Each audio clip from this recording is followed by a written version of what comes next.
Bom dia, meus amados irmãos. A graça e a paz do Senhor Jesus, sempre louvado seja o nome do Senhor. Bem, o mundo não é muito agradável para aqueles que, de fato, desejam novos céus e novas terras. Nós temos que, com muita paciência, perseverar. Mas por quê? Porque o pecado está no mundo e os homens agem em acordo com o pecado. E por isso que ele está assim. Muitas pessoas querem encontrar em Deus culpa porque o mundo está como está, mas na verdade é o homem fazendo aquilo que ele quer. Podemos ver uma expressão muito recente, o racionalismo, ele simplesmente disse para a religião, para especificamente o cristianismo, nós vivemos sozinhos, não precisamos de Deus. Então, entre aspas, assumiu a rédea de todas as coisas. Logo, também tem que assumir as consequências. Portanto, o mundo está assim porque o homem é mau, o homem é pecador. E a Escritura nos fala sobre isso, dando sequência na exposição por meio de meditações de Romanos, nós no capítulo 1, agora versículos 24 a 27, um texto em que Paulo está falando sobre a miséria da sociedade e até se referindo à sociedade da época.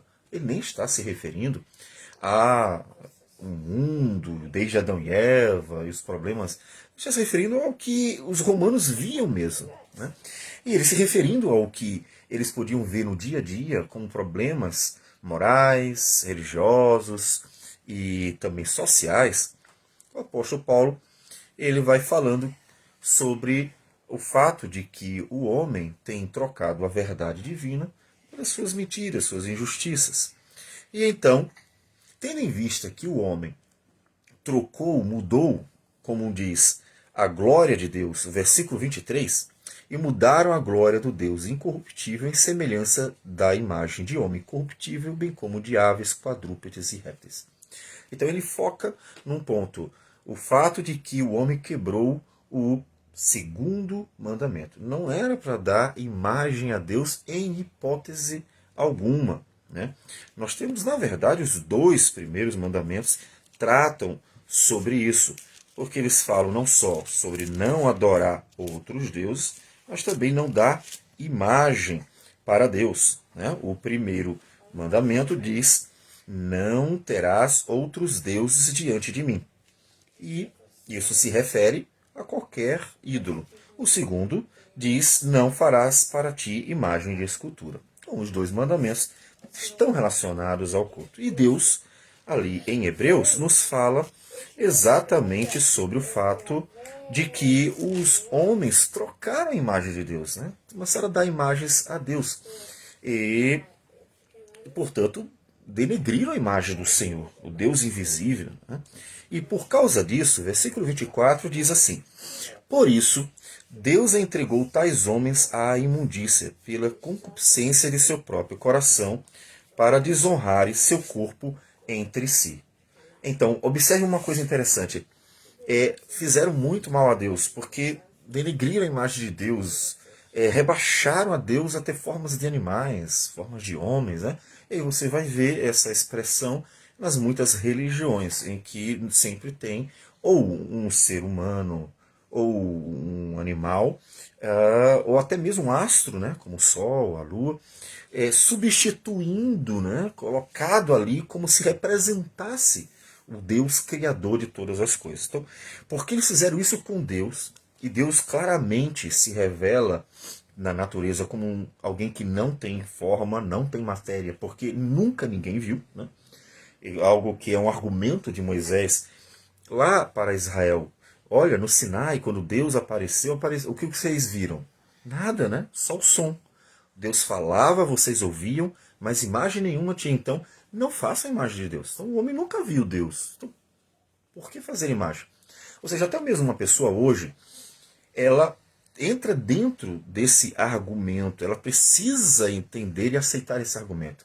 A pergunta é: você já viu Deus? Não, você já viu as obras de Deus. Você viu o sol, obra de Deus. A lua, obra de Deus. Os animais, obras de Deus. O homem, obra de Deus. Você já viu todas as obras de Deus? Já viu. Mas você já viu Deus Algum deles se demonstrou ser Deus, algum deles mostrou poder, grandeza, que se espera apenas de Deus, tanto um poder criador quanto um poder governador. Alguém já viu? Não. Então não dê imagens a Deus. Se você nunca viu Deus, não dê imagens a Deus. Não dê formas a Deus. Portanto, é um argumento muito simples. Basta perguntar para qualquer pessoa no planeta. Pode ser um índio, pode ser um asiático, pode ser um brasileiro, pode ser qualquer pessoa de qualquer religião, um judeu, um muçulmano. Já viram Deus? Não. Então, não faça imagem de Deus. Ou seja, Deus não tem forma, Deus não tem matéria. Jesus diz, ele é espírito. Então, porque denegriram a imagem de Deus, o castigo de Deus, o juízo de Deus para os homens é bem interessante. É abandoná-los. Veja que no final, quando Jesus voltar, o juízo será lançá-los no lago de fogo, que, vamos dizer assim, é o inferno que eles vão sofrer para sempre.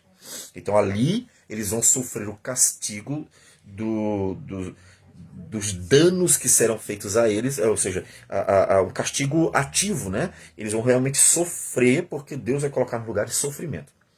Mas esse juízo de Deus aqui, é interessante que ele não é isso. É claro que às vezes, como nós até falamos da última vez, nós vamos ver várias manifestações de castigo de Deus, de juízo de Deus sobre uma geração, por meio de pragas. Né? Por exemplo, o Apocalipse fala de uma série de eventos catastróficos, que seriam flagelos, as pragas, né, sobre a humanidade, como castigo dele. Né? Então, sim, as pragas do Egito, por exemplo, ou como esse que eu mencionei de Apocalipse. Então, Deus fala desse castigo.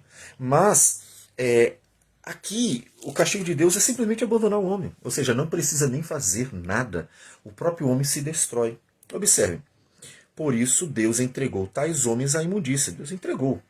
Deus jamais conduzirá o homem ao pecado, porque Deus é completamente puro, completamente santo, completamente bom, completamente virtuoso. Deus não tem pecado algum. Deus jamais conduzirá o homem ao pecado, jamais. Mas Deus abandona. Deus diz assim, agora eu vou entregar vocês para vocês fazerem o que vocês querem. Ou seja, isso nos leva a uma dedução óbvia. Já que abandonar o homem é deixá-lo viver a miséria de seus próprios pecados, portanto, nós podemos dizer que nós só não vivemos na miséria do pecado porque Deus não abandonou. Ou seja, o poder viver uma vida digna, poder viver uma vida virtuosa, é graça de Deus. Logo, veja que a graça divina é muito mais ampla no dia a dia da humanidade. Nem me refiro apenas à igreja, me refiro à humanidade.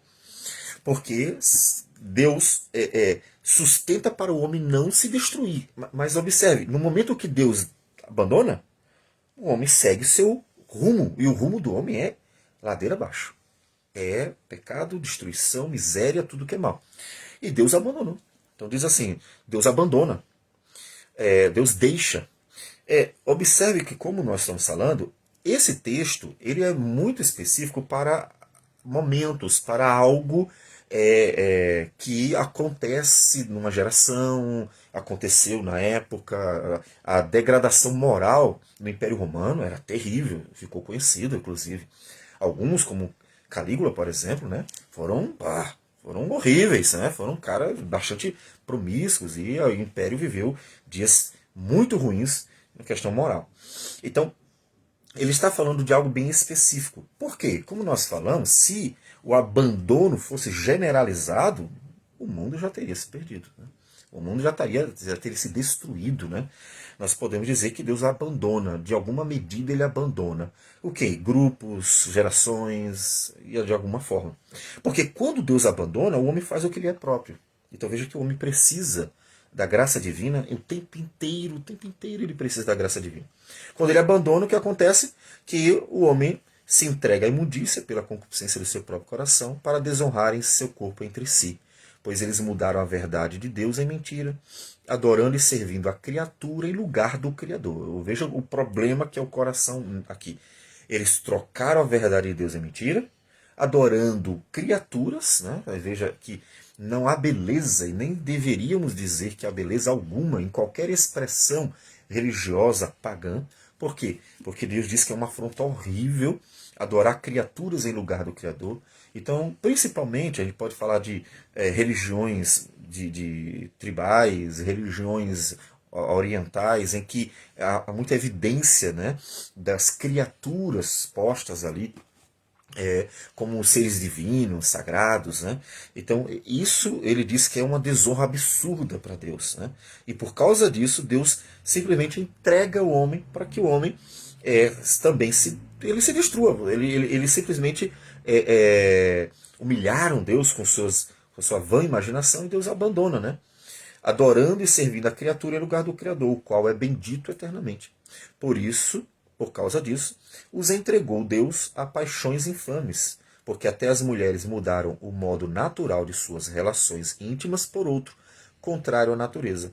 Semelhantemente, os homens também, deixando o contato natural da mulher, se inflamaram mutuamente em sua sensualidade, cometendo torpeza homens com homens e recebendo em si mesmo a merecida punição do seu erro. Veja que ele chama a prática homossexual de uma punição divina. Não é que Deus conduza o homem ao pecado de forma alguma, é Deus abandonando o homem para o homem se destruir. Então o homem se destrói, então ele se torna uma humilhação em si mesmo, né?